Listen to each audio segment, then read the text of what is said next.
Hello to all my divine beings, and welcome to this week's episode of Confessions of a New Age Goddess. As always, I'm the New Age Goddess herself, Melissa. This week, we have our next guest, Aimee Orta. Aimee is a craniosacral therapist and facilitates biodynamic meditation classes and sessions. So, Aimee, welcome to the pod. Hi, thank you for having me. So, could you kind of do a little intro so our audience knows a little bit more about you? Sure. So I started off 20 years ago as a massage therapist. I can't tell you why I started as a massage therapist. It's just something I knew I wanted to do when I didn't want to work at a desk job.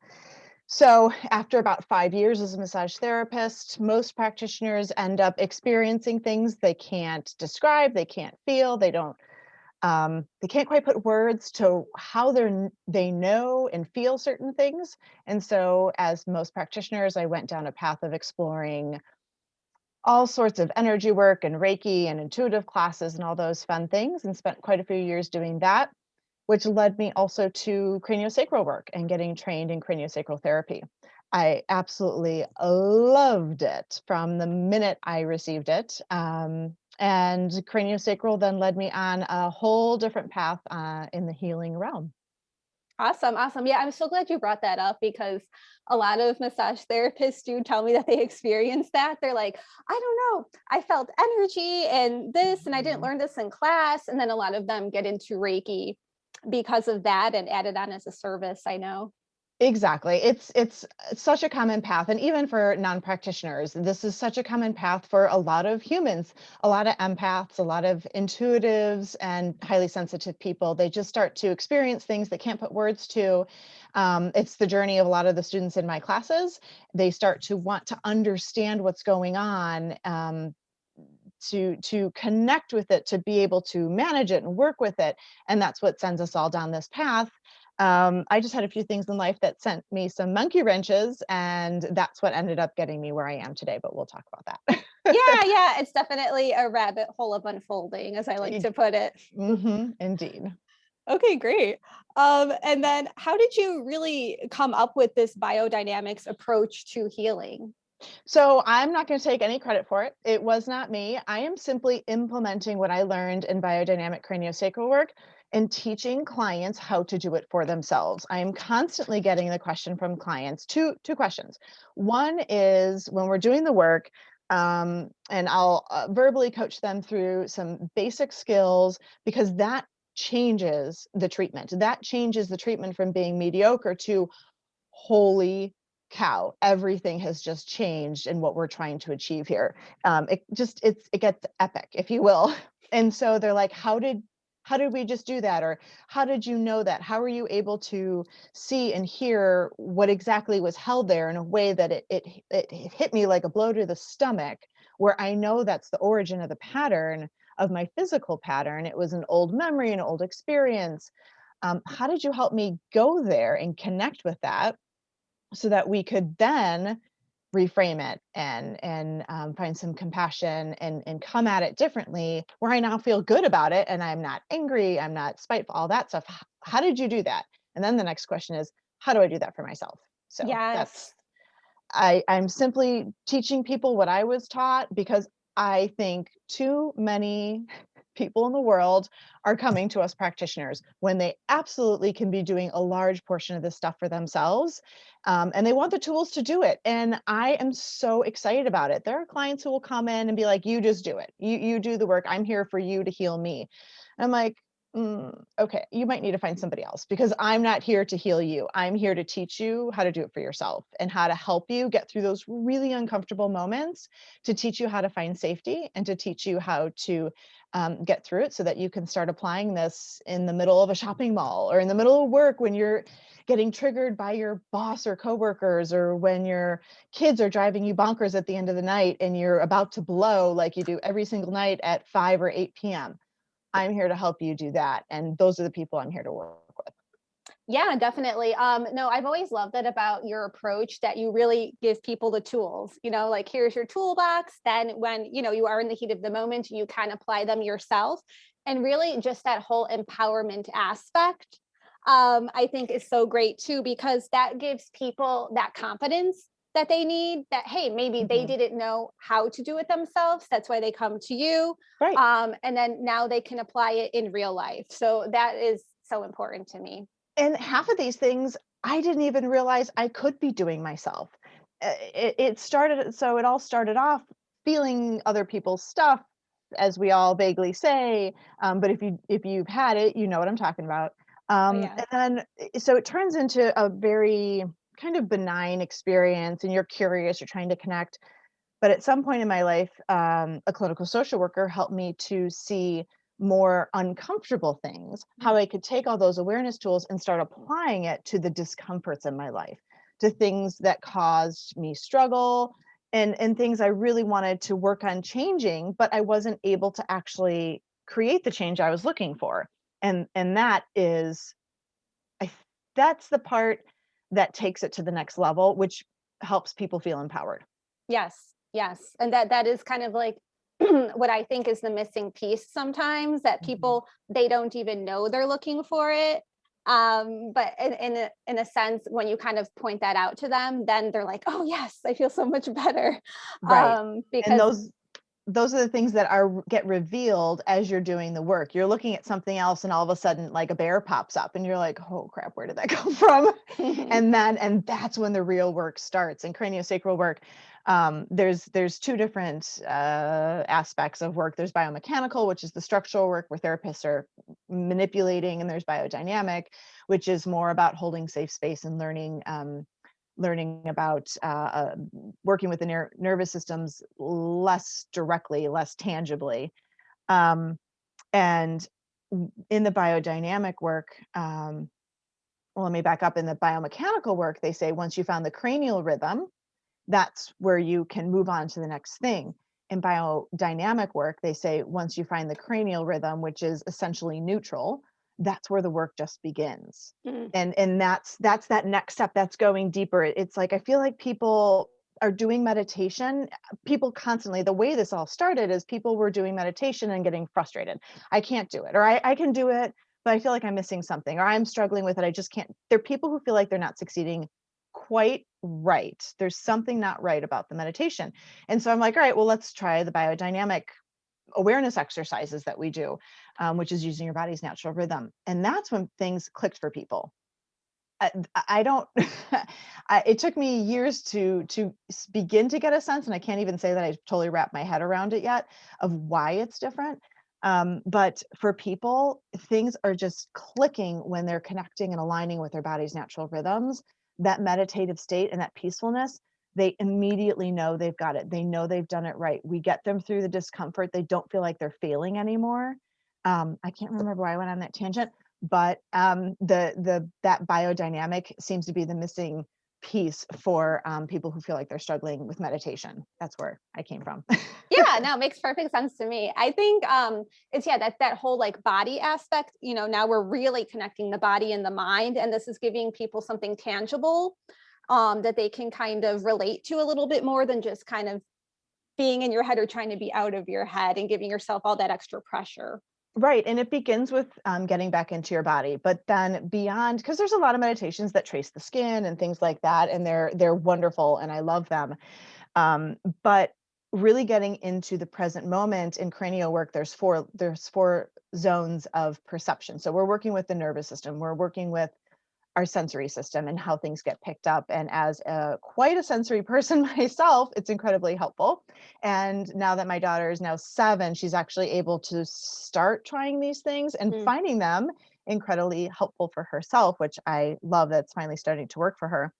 But we're working on all the layers. So getting back into your body is huge. That's getting you out of your head. It's getting you back into the present moment. But in cranial work, in the biodynamic work, we take it a few steps further and we do the space just outside of your skin, we call zone B, the space in the room, the container for that, zone C, and then out in nature. And it's multiple layers of being in the present moment. It's very different from a lot of the graphics we see in alternative work is, your different energy bodies, your different auras, and they're spiritual and physical and mental, and they're like these layers outside of you, and that's not the same thing. Those aren't as much of the present moment as actually noticing what's happening in your sensory nervous system outside of your skin at that moment and in the room, and finding those containers and working on boundaries and what boundaries can feel like, even if it's just an awareness. It kind of bridges over into finding boundaries in other ways. So it's layers of the present moment, not just the physical body. Yeah, definitely. And I know I've taken a few of your meditation classes, the group ones, and I totally remember that. I remember that, picture yourself in the room. Now picture yourself like in your house, in the neighborhood, it keeps going and going. And I think that's a lot easier, especially for people who are new to this type of work, because you can Mhm. picture yourself in your room, but picturing an aura field over your body, sometimes that's a little bit esoteric for some people, and it's harder because they can't physically see it in their mind as well. Well, and a lot of the people who are coming to me, they're looking to address things. They're coming to me for very practical purposes. They have a physical issue they're trying, or a tension they're trying to release. Migraines, TMJ, physical issues in the present moment, very present moment. The connecting with soul and purpose and all that stuff is the end result that kind of unfolds once we get through all the current things. Struggles with relationships, frustrated, distracted, your whole day is consumed by an issue you're having with another person. People are trying to get in the present moment, and when they've tried to jump into the kind of end game, they don't get the same insights than when they start at the beginning. What is the current struggle that's happening right now? Being present in that, working on the sensory information that's coming into your nervous system, seeing the layers and working through all that, dissipating all that, finding neutral and all that, it ends up revealing the insights that people sometimes try to force themselves Mm. into. I had a client telling me she's doing a yoga program, and she's a brilliant intuitive. She's there's just all these levels to her, and she's like, she keeps trying to like push me into certain awarenesses, and she's like, nothing's there, and it's almost like she's making me feel like I'm failing because I'm not accessing certain things. And she's like, but if it's not revealing, I'm like, if it's not revealing, it's not revealing. You cannot force. Mhm. It's like watching somebody on stage. You can't stare at it. In biodynamic work, we dance between form and formlessness. We find the form, we find the situation, we find the physical restriction, the discomfort, we find the presenting issue, and then we go into formlessness of whatever zone and we might need to go into, and we go away and we dance back and forth. You can't sit there and stare at it the whole time and wait for it to present, nor can you just let yourself float out in la la land for an hour and expect to have some sort of therapeutic progress. You have to dance between the two and learn how to dance between the two, digging stuff up to be aware of and to present, to be processed, and then going away and allowing the subconscious to process that. And so it's the dance between the two. Again, no idea how I ended up on that tangent. No, it's all flowing quite nicely. So Great. thank you Sometimes for I worry. that. People are like, "Where did you just go?" I'm totally here for it. So we're all Excellent. good. Thank you. You get me. Yeah, I do. Yeah. And also just that kind of sparked something in me too. So would you also say that physical ailments, they are tied to embedded emotions, like you were even saying the TMJ and so So that's forth? what I do. That's Hmm. everything that I do. It started with clients on the table. They wanted to address their physical stuff, the things that were bothering them. And one of my current students, who's in one of my regular observatory classes, she still tells the story the first time where I was like, you can come back and I can do cranial TMJ manipulation on you every week, once a month, for the rest of your life. I'll be here. But I'd rather you address the sensory information that's getting all backed up because you're not taking time to meditate, to process it, to allow some neutrality to process it, as well as the origin issue that's causing that tension pattern. In the treatment, and when we did our zones in the treatment, I can't remember if she noticed it first, if she put herself there, or if I was noticing it. But it was a moment when she was a kid, when her mom was the type who made her sit and eat her vegetables, couldn't leave her table until you eat your vegetables, kind of thing. And it was this crunching and this biting down, and this she's very fiery like me. And so it's of course just this fighting back in her, not wanting to eat it or having to eat it, and clenching down on the taste, whatever that was for her. And as we're working on the TMJ, it's like, holy cow, we could both see the situation unfolding as we're holding those physical tension points in those muscles. Hmm. And so going back, finding the origin, finding that moment, not trying to get rid of, we're not eliminating the trauma, we're not removing it, we're dissipating the charge that's associated with it. Mm, I'm teaching people how to get through discomfort, how to dissipate that so that the memory is still there. Because there's a lot of moments that our body's remembering for a reason. It's a survival mechanism. We're holding on to these things because we believe it will keep us safe. I'm hmm. not there to undo that. Like, we have loss of families and loved ones. We don't want to forget them. And people often are afraid of forgetting them. So they don't kind of want to go in and do the work. But we're not there to forget and let them go, so to speak. We're there to dissipate the grief, the sadness, and the charge, and find another way to connect with the love and the things that those people brought to them so that they don't, when they think of that person, they're not constantly going into grief. And that's applied not only to people and grief, it's applied to experiences and traumas, it's applied to everyday confrontations, things that get us upset in interactions with other people. We start to see those patterns in ourselves, and then we know how to handle it in the moment, which is a hell of a lot better than having to schedule an appointment with me to do the work once a month. Hmm. So, Right. so it Totally is. understand that.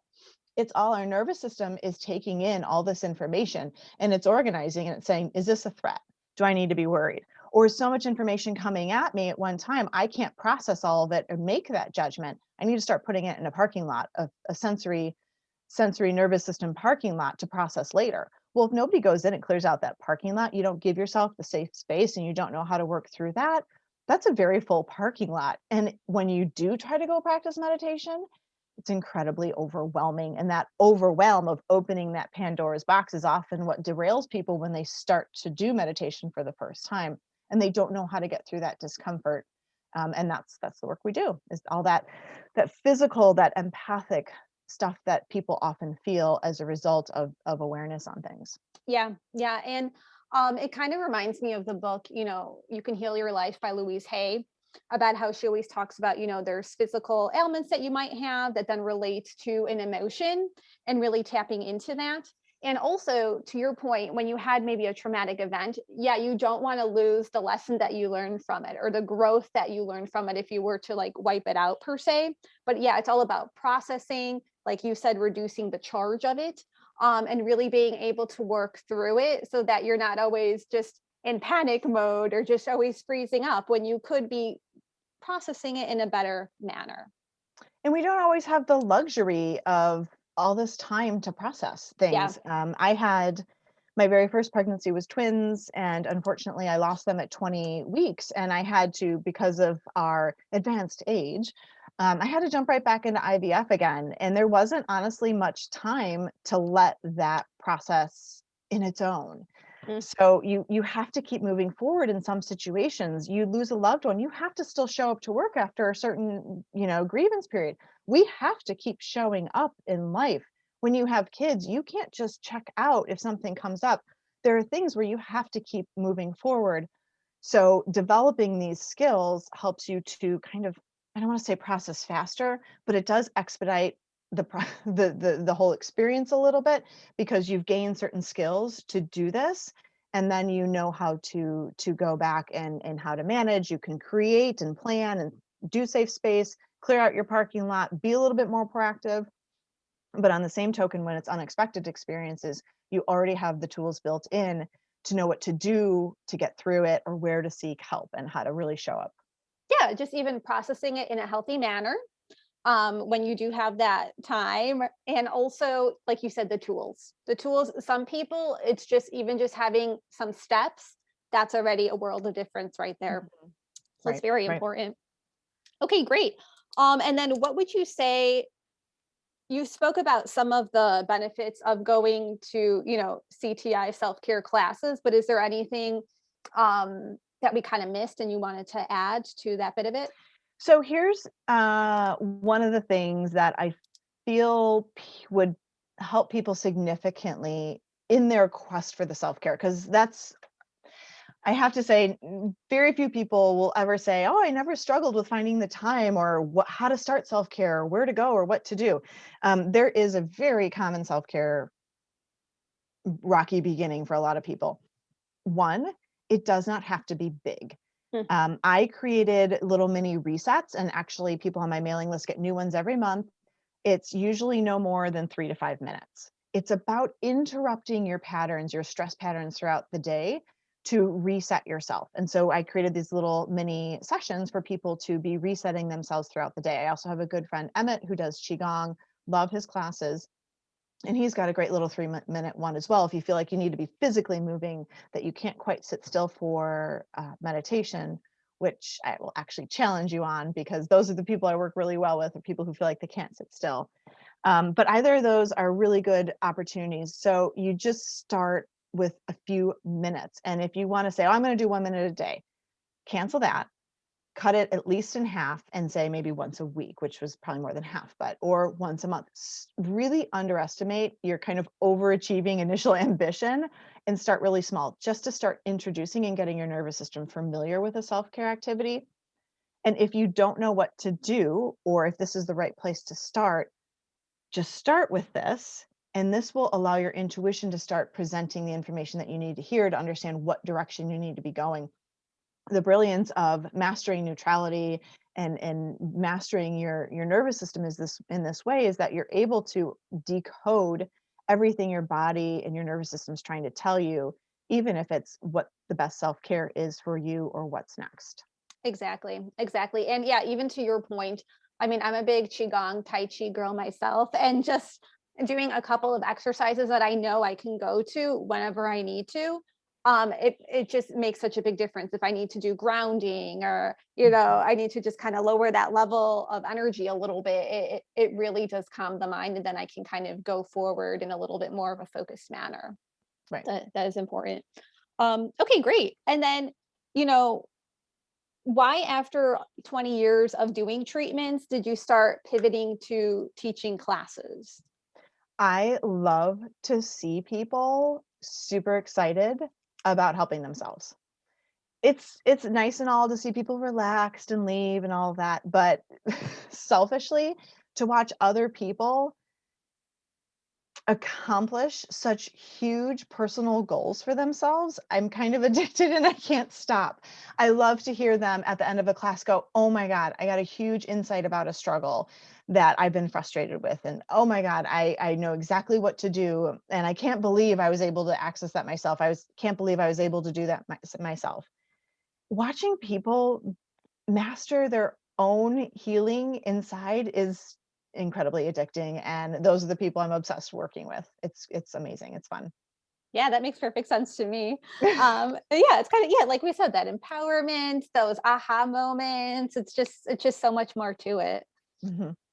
Okay, great. And then I know we talked about this a little bit, but I really wanted to just emphasize it because I remember this is something you told me years ago too, and it really stuck with me. That there are two kinds of clients out there: the ones that want you to fix them, those the ones that you want, to heal themselves. And I know we talked about it, but really, it spoke to me because that even helped me learn how to serve people better. Because there are some people, they're just like, hey, I want to do a few sessions with you, and see you later. But then there are some people who they're like, well, what else can I do? What else can I do on my healing Right. journey? What are some tools? So was there anything else you wanted to add to that bit of it? Well, in it, there are times to receive. There are degrees in which to receive. I mean, I go get massages. I receive all the time. I'm not saying receiving is bad. Tools, crystals, oils, practitioners, sessions, they're all brilliant. But the thing that people are missing is these are all tools to access what already exists within you. Mm-hmm. Essential oil is to access what begins. Doing a reframe, awareness meditations is to access what already exists within you. And I just I want people to know that they can do it themselves. Sometimes we are too tired, we are too spent, we've just gone too far, and we need help getting back on track. Receive, receive, receive, receive. But don't forget to show up for yourself while you're receiving. Do Mm-hmm. just a little bit of work showing up within yourself. And that takes your treatment to the next level, especially if you're frustrated because you keep getting the same massage because you keep having to work out the same thing. If you're annoyed with that, if you are so annoyed that you want to do something about it, that's how you do something about it. And sometimes we're just like, whatever, it just is what it is for now. And that's the best we can do. And that's okay. Have compassion for yourself and just let that be where you're at. You don't always have to be, moving. I hate to say evolving or growth, because that seems so linear and it's really not. It's a cycle. It's just this cycle. And we're always in cycles, and life is cycles. Everything is a cycle. There's nothing linear. We're just, showing up to whatever degree we can. So do what you can, have compassion if you just need to receive, and that's okay. But when you can, please challenge yourself a little bit, because growth doesn't always happen when you're solely in comfort. Yes. Yeah. Sometimes it's when we're uncomfortable that the most growth happens. Well, it's usually only time that growth is going to happen is when we're Yeah. uncomfortable. So find somebody who can hold a safe space for you, who can teach you how to find safety despite discomfort. And I've had great teachers help me learn to do that through some really, really awful, uncomfortable things. And that's what I love helping people do, is finding safety despite discomfort, Yes. Yes. Yeah. And the because holding that's space. growth. That's Yeah, what it is. That's where growth happens. So for sure. For sure. I totally agree. Okay, great. And I know you did talk about, clients that you've had that had great success stories. Were there any other ones that really came to mind? there are, but honestly, a lot of them are very personal. Mm, And even though I don't say their names, I it's kind of hard to divulge, because there's a lot of loss. There's a lot of rough situations, and off the top of my head, the really big stories, I just share my own mhm. about the loss, because it's pretty big stuff. It's very uncomfortable things. They're very, very uncomfortable moments in people's lives where they have to keep showing up. And yeah, it's super hard. I should have thought better about some more palatable ones, but it's just the uncomfortable moments in life where, for me, my instructor, after I lost the kids, it was about 6 weeks, and I was supposed to be doing my advanced craniosacral training in Florida, where we do the work in the Gulf of Mexico. And I was like, dude, I really don't think I can do this. I don't think I can come down there. I'm just not capable of it. And he said to me, he's like, well, you can stay up there and try to figure it out yourself, or you can come down here and we can help you. Mm, And I was like, ugh, you're right. And I I know it's gonna be really uncomfortable. And so I was super begrudgingly doing it. But I did it because I knew that was the key to getting me to the other side, is showing up and doing some really uncomfortable work. It doesn't have to be hard. It's not complicated. It's just we so often want to intellectualize. And I feel like so many holistic or awareness approaches, it's really getting people back into their heads about things. It's getting people into the drama or the story and the narrative. That is not where you need to be. I often don't let people tell me the story. I don't want to hear the story. What I want is for you to feel what's showing up. And when we can get into the narratives and the story and people talking about their stuff, we're not in the feelings, mm-mm. processing, we're not dissipating. We're not allowing the safe space for that. And so it's really, again, I lost where I was going on that tangent. Um it's yeah, it's for people to really show up in their feelings and to stay present in that.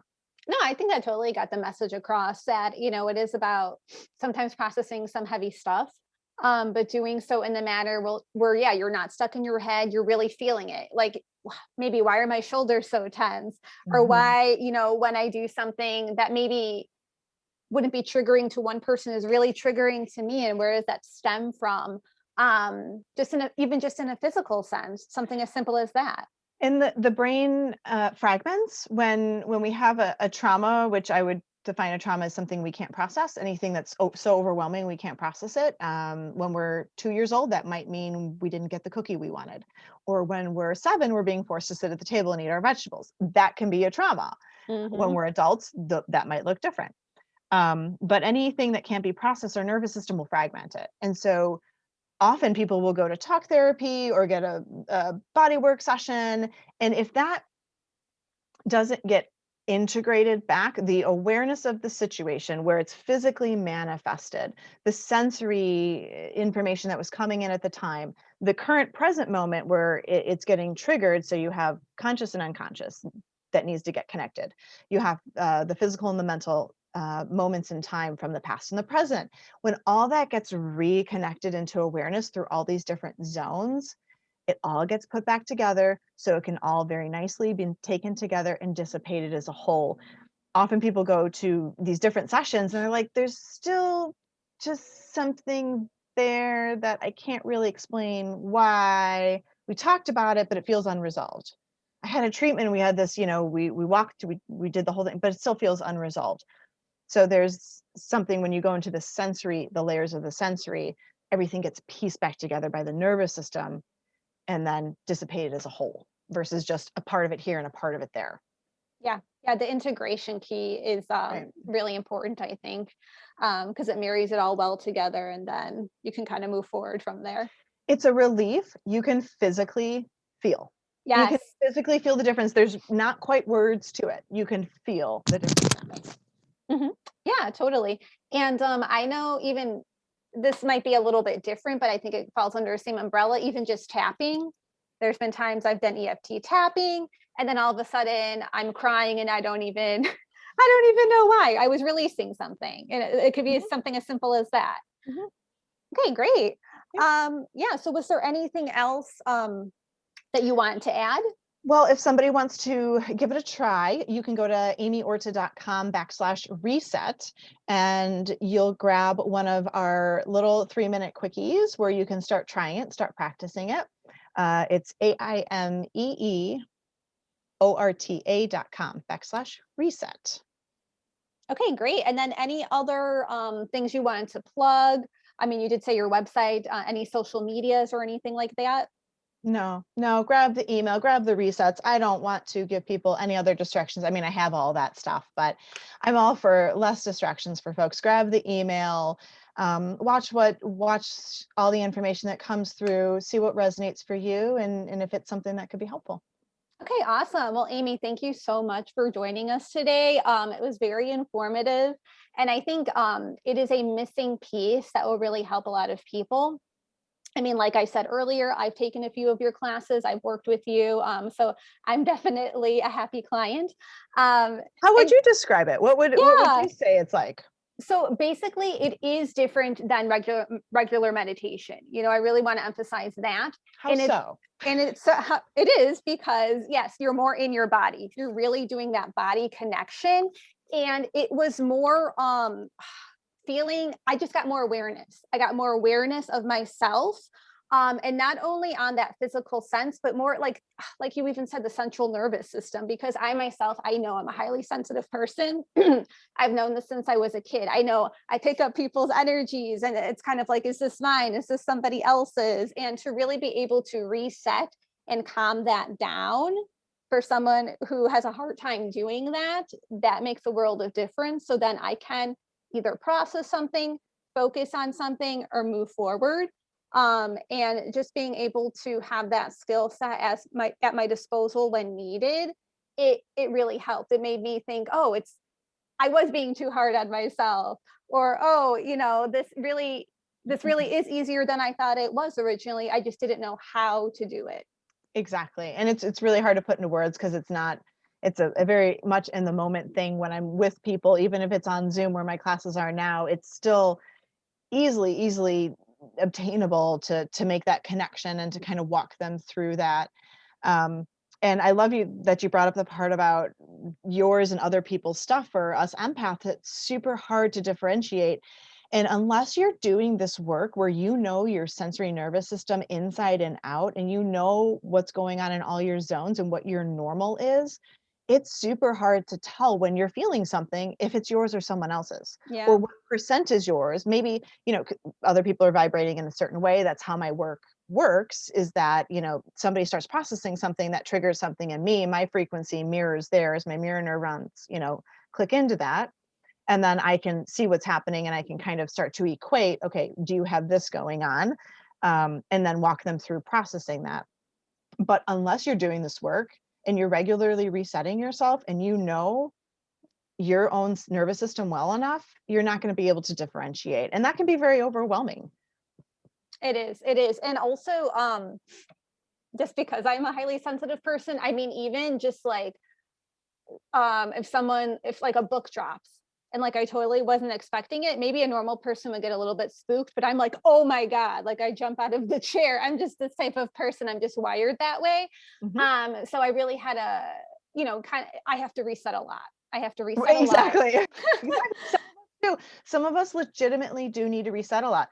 Practitioners, caregivers, medical people, teachers, people, police and fire, people whose nervous systems are mirroring other people's to Yeah. understand what's going through, how to help, how to teach. Police officer, what is that person? What's their headspace right now? How do I need to be reacting? Everybody when you're in those types of situations, your nervous systems are constantly going and getting in other people's space. You have to be resetting it regularly if you want to stay sane. Yeah. Otherwise, it's crazy, and you don't even know where you begin anymore and where they end. Yeah. But the one positive thing that I would say, I think it's positive, about being highly sensitive is I can get into usually a flow state easier. I can get into kind of sometimes even meditations easier. My intuition, I can tap into that in a quicker manner. So there's definitely pros and cons to it. Oh, it's empaths and HSPs have a distinct advantage, I feel, when it comes to fulfillment and achieving personal fulfillment, because you can really tune into the subtleties. Yes. You can really connect with those things, and it's hugely to our advantage. But you have to work through, so everything, like I see with my daughter and myself with an ADHD type of thing. We have a limited impulse control sometimes. That's a perk because we're risk takers, right? Every quality has its pros and cons. The lack of impulse control is I'm willing to do things often and accomplish and whatnot, but then it has its cons. And likewise with the HSP is that sensitiveness, you can pick up a lot, a lot, you can feel a lot. Life is very 5 dimensional or 1200 dimensional. I don't even know how to explain it when you're an HSP. It's very multidimensional, which is so fulfilling and rewarding, but it also can be a lot. Yeah, and I just feel like we also come up with creative solutions to problems that most people don't notice. Right, you can think outside of the box. Oh yeah. Yeah. Or like I like to say the edge of the box. Mhm. We're I'm still way kind out of of the there. box. Sometimes I'm way out there. I get Yeah. lost. Yeah. But again, it's dancing between form and formlessness. HSPs need to learn how to embrace that formlessness, which is our strength, but also live in form, which is what we Yes. don't do well. So you have to dance between the form and formlessness. Very important. Totally agree. Yeah. Okay, great. Okay, Amy. Well, Excellent. again, yeah, thank you Okay. so much. Thank you so much. I really Thanks for having me. appreciated So this. fun. Yeah, no, I had a good time too. And then, as always, you can find me at thenewagegoddess.com, Instagram, the New Age Goddess _ after each word, Facebook, New Age Goddess. If you would like to book a Reiki or Akashic Records reading with me, or if you just want to learn about all things metaphysical. Much love and namaste.